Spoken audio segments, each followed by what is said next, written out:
បាទឥឡូវនេះយើងបានមកដល់នៅក្នុងភូមិតាឡែនៅក្នុងឃុំសន្តិភាពបាទនៅក្នុងស្រុកសៀមប៉ាងខេត្តស្ទឹងត្រែងនៅពេលនេះម៉ោង 9:10 នាទីបាទយើងបានមកដល់ចំណុចនៅក្នុងភូមិតាឡែនៅក្នុងប៉ុស្តិ៍រដ្ឋបាលឃុំសន្តិភាពបាទហើយយើងនឹងព្យាយាមយកព័ត៌មានទៀតនៅជំវិញការដឹកជញ្ជូនព្រៃឧទ្យានជាតិបាទដើម្បីជម្រាបជូនដល់ថ្នាក់ដឹកនាំឲ្យបានជ្រាបបាទ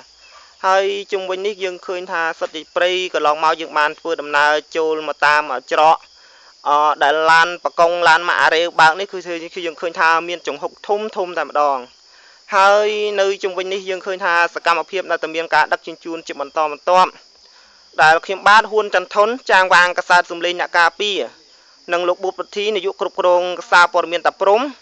លោកទាវកសលនាយកនិពន្ធសារព័ត៌មានក្រុមអ្នកស្រាវជ្រាវនិង